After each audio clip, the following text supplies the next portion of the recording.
जय हिंद। आज के इस वीडियो में मैं आप लोगों को बहुत ही महत्वपूर्ण जानकारी देने वाला हूं। बहुत सारे स्टूडेंट्स परेशान हैं और मुझे बार बार फ़ोन करके पूछ रहे हैं कि क्या सर मैं डिस्टेंस कोर्स किया हुआ हूं, बिहार में आने वाली वैकेंसी के लिए पात्र हूं या नहीं।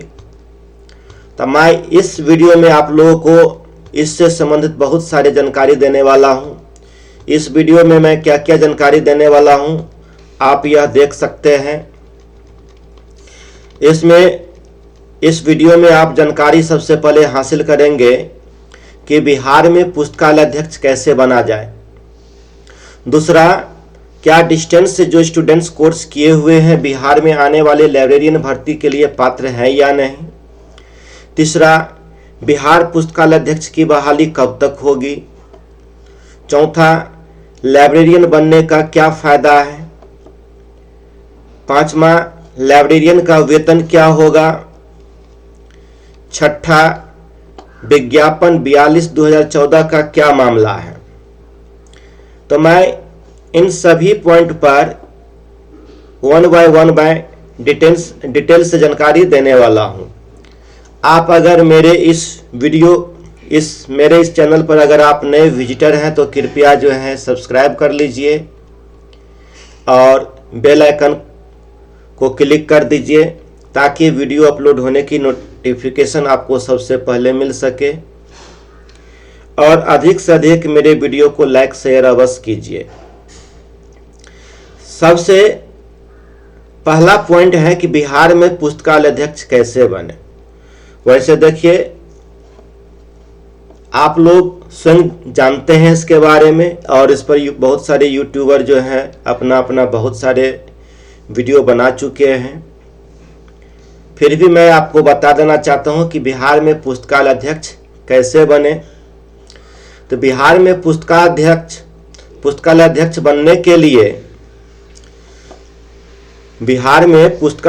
बनने के लिए उम्मीदवार के पास किसी मान्यता प्राप्त विश्वविद्यालय से लाइब्रेरी साइंस में बैचलर डिग्री होनी चाहिए, चाहे वह डिस्टेंस से हो या किसी इरेगुलर मोड से हो। इसके अलावा अन्य किसी तरह के अनुभव की आवश्यकता नहीं है। योग्यता से जुड़ी अन्य डिटेल्स अभ्यर्थी विस्तार से भर्ती के आधिकारिक नोटिफिकेशन से चेक कर सकते हैं। यह नियमावली आने वाली है, उसमें भी आपको यह चीज़ देखने को मिलेगा और वहाँ पर भी आप समझ पाएंगे। तो बिहार में पुस्तकालय अध्यक्ष बनने के लिए आपके पास किसी मान्यता प्राप्त विश्वविद्यालय से रेगुलर या डिस्टेंस मोड में क्या होनी चाहिए, बैचलर डिग्री होनी चाहिए। आपको हायर डिग्री की भी आवश्यकता नहीं है। यह खास करके स्कूलों में जो आने वाली वैकेंसी हैं उसके लिए और पॉलिटेक्निक या कॉलेज सब के लिए कुछ क्राइटेरिया अलग हैं। मैं उस पर भी इस वीडियो में ही चर्चा करने वाला हूं। आप पूरे वीडियो को अवश्य अंत तक देखिए और बीच में अगर आप स्किप कर लेते हैं इस वीडियो को या आप वीडियो को पूरा देखे बिना छोड़ देते हैं, लेफ्ट हो जाते हैं, तो आप पूरे जानकारी नहीं हासिल कर पाएंगे और बार बार मुझे फ़ोन करके पूछेंगे कि सर मैं डिस्टेंस से कोर्स किया हुआ हूं और क्या मैं बिहार में जो आने वाली वैकेंसी है लाइब्रेरियन का उसके लिए पात्र हूं या नहीं। तो मैं आपको बता देना चाहता हूं कि पूरे वीडियो में अंत तक आप बने रहिए। अगला प्रश्न है, क्या डिस्टेंस से जो स्टूडेंट्स कोर्स किए हुए हैं वह बिहार में आने वाली लाइब्रेरियन भर्ती के लिए पात्र हैं। तो मैं आपको बता देना चाहता हूं, हाँ, आप बिल्कुल इसके पात्र हैं। यह उच्च शिक्षा संस्थान के शिक्षा की नीति पर निर्भर करता है। जिसमें वे उम्मीदवार के द्वारा आवेदन किया जा रहा है। कभी कभी कॉलेज या पॉलिटेक्निक कॉलेज वगैरह जो होता है, अपना जो एक शिक्षा नीति के तहत वैकेंसी के क्वालिफिकेशन का जो है एक क्वालिफिकेशन किस प्रकार का उसको चाहिए वो अपना निर्धारित करता है, उनको यह छूट होती है। तो उसमें यह देखा जाएगा कि कौन सा विज्ञापन कैसा निकलता है, कितना सीट है, यह सीटों पर भी निर्भर करता है। अगर कम सीट है तो उसमें जो है किस तरह से स्टूडेंट्स को छंटनी किया जाए। तो उस प्रकार से क्या किया जाता है, उम्मीदवारों का जो है वह क्वालिफिकेशन का निर्धारण किया जाता है कि उसको किस प्रकार की डिग्री चाहिए। तो आप यह जान लीजिए कि बिहार में जो माध्यमिक या उच्च माध्यमिक में या उत्क्रमित विद्यालयों में जो लाइब्रेरियन की बहाली आने वाली है, अगर आप डिस्टेंस से क्वालिफिकेशन रखते हैं, डिस्टेंस से आपके पास कोई सर्टिफिकेट है, तो आप भी क्या है इसके लिए पात्रता रखते हैं और आप अपनी तैयारी में लगे रहिए और आप अवश्य ही जो है क्या कर पाएंगे, उस फॉर्म को भर पाएंगे। अगला क्वेश्चन है, बिहार पुस्तकालय अध्यक्ष की बहाली कब तक होगी? यह भी प्रश्न बहुत ज़्यादा पूछा जाता है। तो मैं आपको बता दूं कि इसे लेकर विधान मंडल के शीतकालीन सत्र के दौरान कई संगठनों ने मार्च निकाला और बहुत सारे मजिस्ट्रेट को ज्ञापन सौंपा। इसमें आप लोगों का सहयोग बहुत ही बढ़ चढ़ कर रहा। आप लोग ने बढ़ चढ़ करके इस आंदोलन में हिस्सा लिए हैं और इसमें बिहार ट्रेंड लाइब्रेरियन एसोसिएशन का भी बहुत बड़ा योगदान रहा है। उन्होंने अपनी लंबी लड़ाई लड़ते हुए ये पटना यूनिवर्सिटी कमेटी द्वारा बिहार लाइब्रेरियन भर्ती प्रक्रिया जो नियमावली 2023 बना, जो आप लोग के पास भी है, और उस लाइब्रेरियन बहाली प्रक्रिया शुरू करने की मांग जो है बिहार ट्रेंड लाइब्रेरियन एसोसिएशन के द्वारा बार बार किया गया, जो अब जाकर के शायद यह जो है कुछ अच्छा होने वाला है,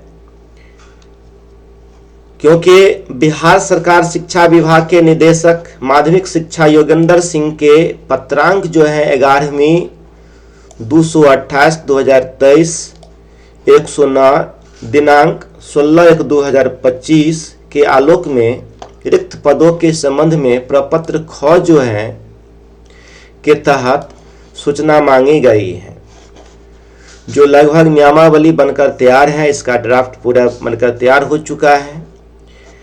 आज संभवतः शिक्षा विभाग के उच्च स्तरीय बैठक भी है,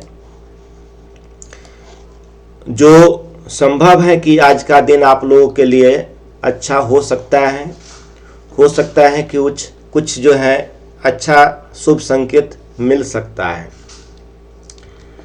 अगला क्वेश्चन है, लाइब्रेरियन बनने के क्या फायदे हैं?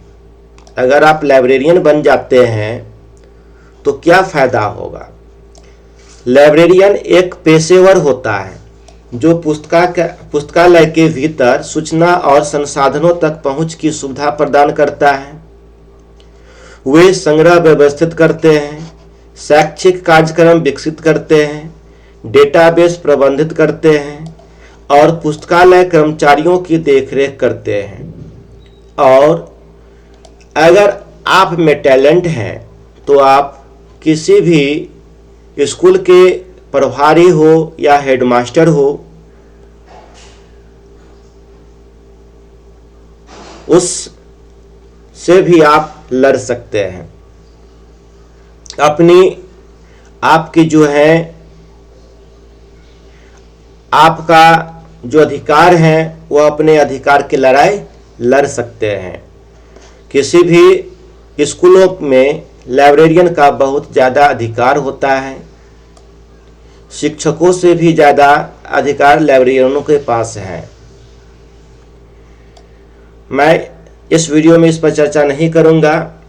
हो सकता है तो मैं ये लाइब्रेरियन का क्या क्या अधिकार है एक विद्यालय में, वो क्या कर सकता है, क्या किसी भी संस्था के हेडमास्टर जो होते हैं या प्रभारी जो हैं लाइब्रेरियन से डर सकते हैं, शिक्षकों और लाइब्रेरियनों में क्या अंतर होता है, दोनों में किसके अधिकार कितना है, मैं इस सब पर भी अलग से वीडियो बनाऊंगा। नेक्स्ट क्वेश्चंस है, लाइब्रेरियन का वेतन क्या होगा? वर्तमान स्वरूप के आधार पर अभी जो अगर मान लेते हैं आज के दिन अगर आप लाइब्रेरियन बनते हैं तो अभी जो है आपको क्या वेतन मिलेगी, 2 महीना के बाद क्या वेतन मिलेगी, 6 महीना के बाद वेतन क्या मिलेगी, और 2026 में आपका वेतन क्या होगा। मैं इस सब बिंदुओं पर मैं आपको बता देना चाहता हूं। वर्तमान स्वरूप के आधार पर अगर आपका मूल वेतन जैसे अभी स्टार्ट होगा 31,000 पर, और अभी वर्तमान में डीए जो है 53% है, तो 31,000 का 53% निकालेंगे तो ये 16,430 रुपया जो होता है आपका बनता है। और HRA जो मिनिमम है ग्रामीण क्षेत्रों के लिए 5%, शहरी नगरों इसके लिए अलग अलग है, तो उसमें प्लस होगा। मैं ग्रामीण परिवेश में सबसे न्यूनतम आवास भत्ता पर आपको सैलरी बता रहा हूं जो 5% है, तो 31,000 का 5% आपका 1,550 रुपया बनता है। चिकित्सा भत्ता जो है आपको 1,000 रुपया मिलेगा। तो इस प्रकार से ग्रॉस सैलरी जो है अभी कुल मिलाकर के हो जाएगा 49,980 रुपया। 2 महीना के बाद डीए में वृद्धि हो जाएगी, तो डीए में वृद्धि होने पर हो सकता है कि आपका जो है सैलरी में इजाफा जो है 1,000 से 1,500 तक हो सकता है, मिनिमम 1,000 आपका और बढ़ जाएगा। तो ये हुआ। और जुलाई में फिर जो है 6 महीना के बाद जो है फिर बढ़ जाएगा 1 से 1,500 रुपया, और 2026 में जो है आपकी सैलरी इसकी दुगुना हो जाएगी। अभी जो है ये आपका ग्रॉस सैलरी जो है 49,980 रुपया बन रहा है। इसमें आपकी कटौती जो है डिडक्शन क्या होगा, पेंशन मद में एनपीएस और यूपीएस में अगर कटता है तो आपको 4,773 रुपया 43 रुपया कटेगा। जीआईसी जो होता है ग्रुप बीमा होता है उसमें 30 रुपया कटेगा। तो टोटल डिडक्शन जो है आपका 4,773 रुपया हो जाएगा। 4,773 रुपया आपकी सैलरी से कटेगी। तो गेट सैलरी जो है आपका टोटल ग्रॉस सैलरी बन रहा था 49,980 रुपया, उसमें से 4,773 रुपया जो है आपका सैलरी कट जाएगी। तो इस प्रकार अभी आपका हैंड में जो है 45,207 रुपया मिलेंगे। और 2 महीना के बाद इसमें आप 1,000 रुपया और जोड़ दीजिए, तो उस समय हो जाएगा आपको लगभग 46,000, 46,500 आप कह सकते हैं प्लस ही रहेगा। और वहीं जुलाई में बात करूं तो जुलाई में आपकी सैलरी बढ़ करके हो जाएगी लगभग 48,000 रुपया। और वहीं अगर 2026 की बात करूं तो 2026 में यह सैलरी बढ़ करके आपका 70,000 प्लस हो जाएगा, जो आपके अकाउंट पर इतना लगभग आएगा। ये जनवरी 2026 से आप अपना वेतन का निर्धारण भी आसानी तरीका से कर सकते हैं। biharteacher.in पर जाइए और वहाँ पर सैलरी कैलकुलेशन दिया गया है। आप वहाँ पर किसी भी प्रकार के टीचरों का, लाइब्रेरियनों का, हेडमास्टरों का, सबका सैलरी को जो है आप आसानी से कैलकुलेशन कर सकते हैं। तो यहाँ पर आप जाने कि आपका सैलरी जो है कितना मिलेगी, लाइब्रेरियन बनने पर आपकी सैलरी क्या होगी। अगला है विज्ञापन संख्या 42/2014, जिसके तहत बहुत सारे स्टूडेंट कहते हैं सर ये बीपीएससी के द्वारा जो पॉलिटेक्निक कॉलेज में वैकेंसी 2014 में निकली थी, उसमें डिस्टेंस से जो है जितने भी स्टूडेंट्स अप्लाई किए हुए थे सबको एलिजिबल कर दिया गया, इनएलिजिबल कर दिया गया। तो मैं आपको पहले ही बता दिया हूं, ऊपर में मैं इसकी चर्चा कर चुका हूं कि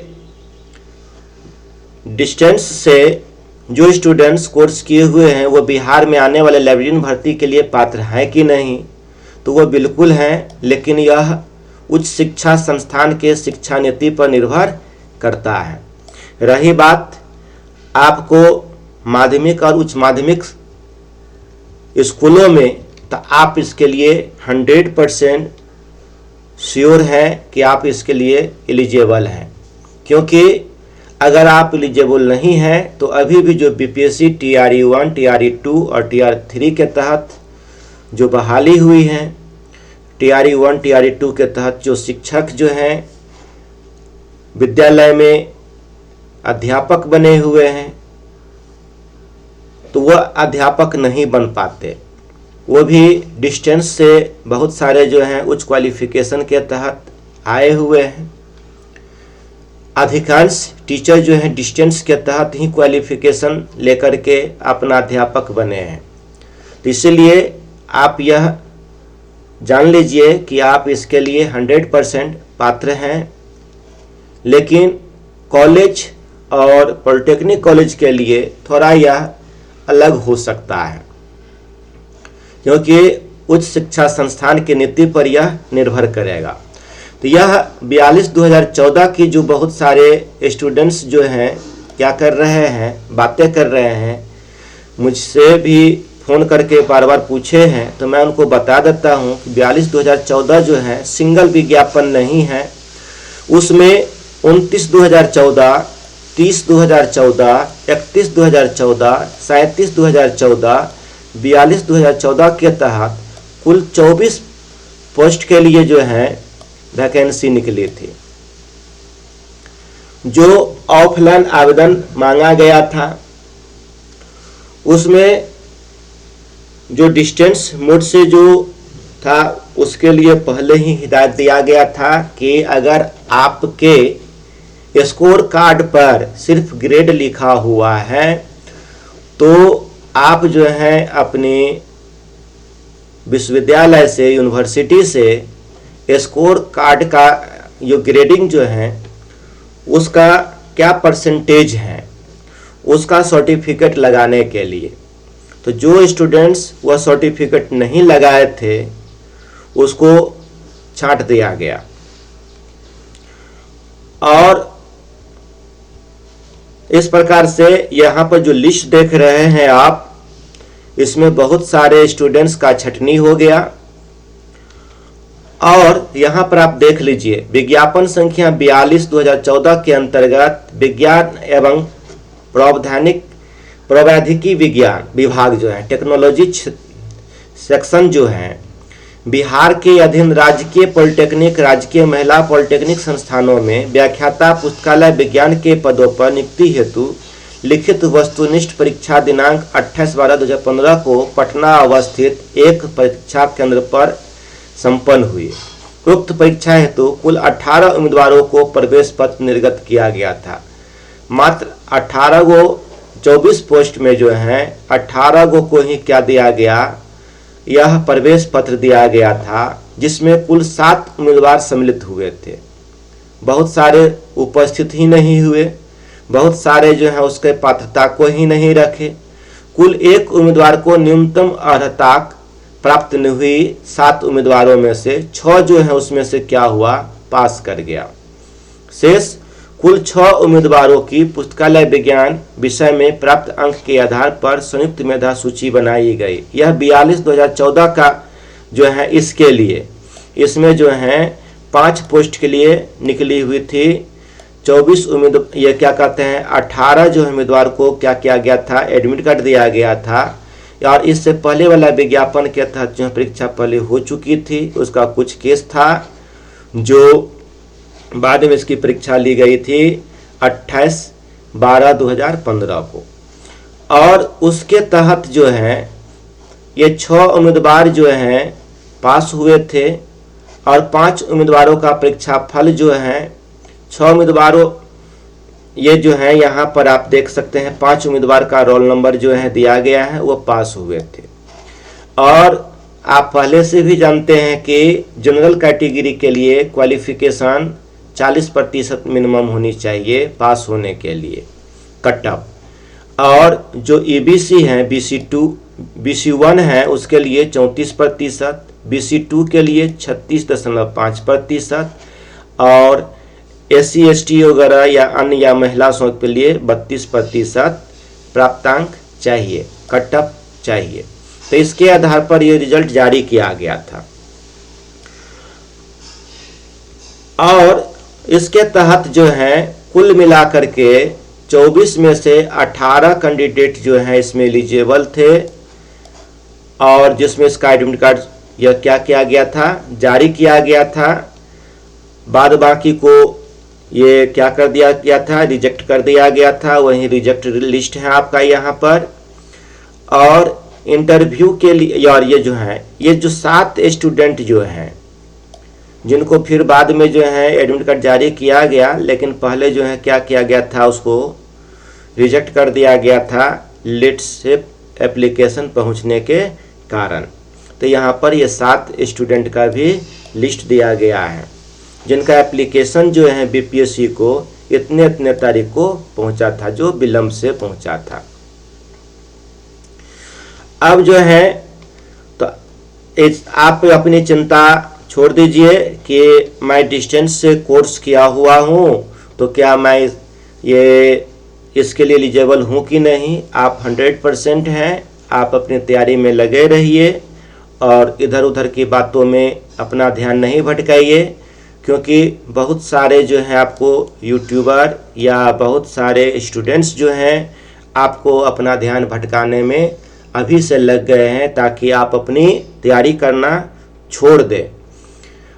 और आप अपनी तैयारी करना छोड़ देंगे और वो अपनी तैयारी करते रहेंगे और इससे वह आगे बढ़ जाएंगे और आप हो सकता है अपने लक्ष्य से क्या हो जाए, भटक जाए।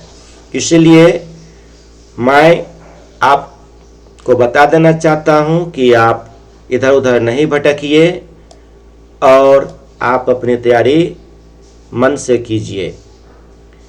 आज के वीडियो में बस इतना ही। मिलते हैं नेक्स्ट वीडियो में।